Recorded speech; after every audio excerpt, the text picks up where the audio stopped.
अस्सलामु अलैकुम वरहमतुल्लाहि वबरकातुहू। हाल ही में मैं सूरा बकरा का इंग्लिश तर्जुमा पढ़ रहा था और ये कोशिश कर रहा था कि मैं इस सूरा को बहुत डीपली समझूं और मुझसे कोई डिटेल्स मिस ना हो। और अल्लाह के फजल करम से मुझे सूरा बकरा के आयत नंबर 89 से लेकर आयत नंबर 91 तक ऐसे 4 अमेजिंग डिटेल्स मिले जो आपको बिल्कुल मिस नहीं करनी चाहिए। आप चाहे इस चैनल के पिछले वाले वीडियोज़ भी देख सकते हैं ताकि आपकी कंटिन्यूटी मेंटेन रहे। लेकिन ये वीडियो देखने के बाद चलिए बिना वक्त को ज़ाया किए बिस्मिल्लाह करते हैं।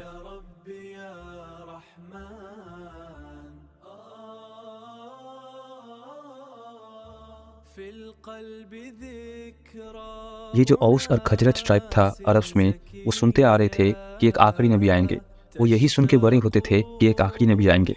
और एक बात समझने लायक है जो अक्सर स्कॉलर्स डिस्कस करते हैं, जो याथरीब के अरब्स थे वो इस्लाम के मामले में इतना रिसेप्टिव क्यों थे कंपेयर टू मक्का के अरब्स। याथरीब वो जगह है जो बाद में मदीने के नाम से जाने लगा।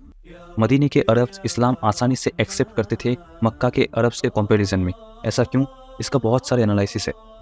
जिन लोगों के पास ऑथोरिटी होता या वो लोग जो किसी राजा के क्लोज होते हैं, जैसे फिरौन के पास एडवाइजर्स था जिनके पास ऑथोरिटी थी, वो लोग हमेशा प्रॉफिट्स के खिलाफ जाते हैं क्योंकि प्रॉफिट्स उनके ऑथोरिटी या उनके स्टेटस को चैलेंज कर सकते हैं।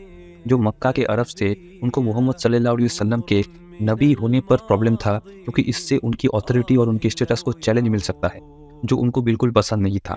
ये जो आइडिया है सिर्फ एक खुदा होने का, ये कम्प्लीटली डिस्ट्रॉय कर सकता है उस इकोनॉमी को जो उन्होंने आइडल वर्शिप के जरिए बनाया था। उनको लगता था जो एकमात्र कारण है जिसकी वजह से लोग मक्का विजिट करने आते थे वो थे आइडल्स। आज के दौर में सऊदी की इकोनॉमी का एक बड़ा हिस्सा आता है उन लोगों की वजह से जो काबा विजिट करने आते हैं अल्लाह की इबादत करने के लिए। लोग हमेशा मक्का जाएंगे क्योंकि अल्लाह ने प्रॉमिस कर रखा है कि मक्का में लोग कॉन्टिन्यूसली जाते रहेंगे, क्योंकि जब प्रॉफिट इब्राहिम अलैहिस्सलाम काबा बनाए थे वो लोगों को बुलाए थे काबा में आने के लिए, और वो अल्लाह को पूछते थे कि कौन है जो मुझे सुनने वाले हैं, और अल्लाह कहते हैं पुकारो। तो दुनिया के हर जगह के लोग आते हैं काबा विजिट करने। बहरहाल मेन बात यह है, मदीने के अरब्स बार बार सुनते आ रहे थे कि एक फाइनल प्रॉफिट आएंगे और वहाँ कोई ऐसे पावरफुल अथॉरिटी वाला कोई बड़े लोग भी नहीं थे। जो बड़े उम्र के लोग थे वो लगातार लड़ाइयों की वजह से मर चुके थे और वहाँ ज़्यादातर यंग लोग थे। यंगर लोग न्यू आइडियाज़ के मामले में ज़्यादा रिसेप्टिव थे। मदीने के लोग काफ़ी टाइम से लड़ाई देखते आ रहे थे, जनरेशन से जनरेशन लड़ाई में इन्वॉल्व रहते थे। फिर उन्होंने सुना कि एक नए प्रॉफिट और एक नए मजहब के बारे में, तो वो मक्का गए प्रॉफिट मोहम्मद सल्लल्लाहु अलैहि वसल्लम से मिलने। इंटरेस्टिंग इंसिडेंट ये था कि प्रॉफिट मोहम्मद सल्लल्लाहु अलैहि वसल्लम फर्स्ट टाइम जब इनके काफिले से मिलते हैं तो छुपके मिलते हैं। सब कोई जो मक्का में थे वो प्रॉफिट मोहम्मद सल्लल्लाहु अलैहि वसल्लम के मैसेज को रिजेक्ट कर रहे थे सिवाय कुछ सहाबाओं के, और अभी 7 या 12 लोग आए थे जो प्रॉफिट मोहम्मद सल्लल्लाहु अलैहि वसल्लम पे ईमान लाने आए थे। तो हुजूर थोड़ा सा सावधान थे। वो अपने अंकल अब्बास को साथ लेकर गए थे और उनके अंकल अब्बास रज़ियल्लाहु ताला अन्हु उन लोगों में से किसी को नहीं पहचान पाते। इसका कारण ये था कि वो सारे लोग यंग थे और कोई बड़ा या बुजुर्ग आदमी उनके साथ नहीं आया था। वो लोग कांस्टेंट लड़ाई की वजह से मर चुके थे। ऐसा हो सकता है कि इतने सारे मौत देखने के बाद ये लोग एक ऐसा मजहब चूज़ करना चाह रहे थे जो इस तरह की लड़ाइयों को सपोर्ट नहीं करता। ऐसा भी हो सकता है वो यहूदियों से बार बार सुनते थे कि जब फाइनल प्रॉफिट आएंगे तो तुम सब तबाह हो जाओगे, तो वो यहूदियों से पहले ही ईमान ले आना चाहते थे। तो जब हुजूर सल्लल्लाहु अलैहि वसल्लम मदीने में आते हैं तो ऐसा होना चाहिए था कि यहूदी हुजूर पे, कुरान पे ईमान ले आते, लेकिन उन्होंने ऐसा नहीं किया। इसलिए अल्लाह आयत नंबर 89 में कहते हैं, लेकिन जब उनके पास वही चीज़ आई जिसे वो पहचानते थे तो उन्होंने उसका इनकार कर दिया, इसलिए अल्लाह की लानत काफिरों पर होगी। यहूदी प्रॉफिट मोहम्मद सल्लल्लाहु अलैहि वसल्लम को नबी क्यों नहीं मानते हैं? अगर आपको ये जानना है तो मैंने इसके बारे में इस प्लेलिस्ट के 6 नंबर वीडियो में डिटेल्स में बताया है, जो आप देख सकते हैं।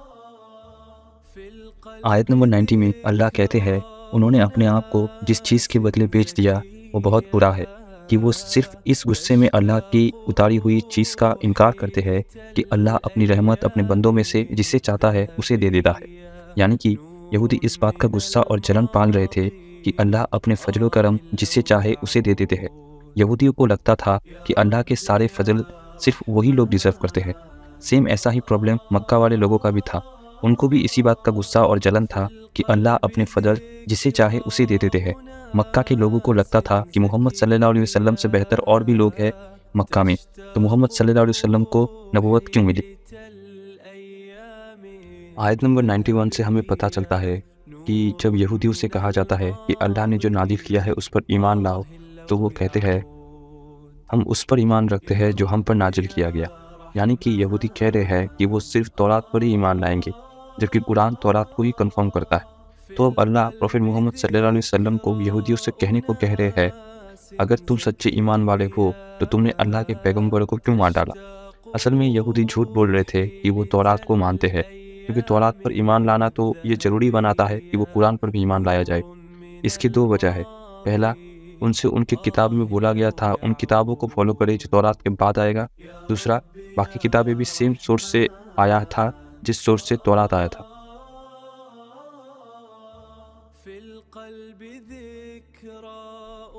आज के लिए बस इतना ही। अगर आपको ये वीडियो अच्छा लगा तो वीडियो को लाइक करें। अगर आप मेरे वीडियोस में इंटरेस्टेड है तो चैनल को सब्सक्राइब करके बेल आइकन दबाएं।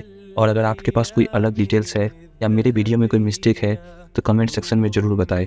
अस्सलाम वालेकुम व रहमतुल्लाहि व बरकातुहू।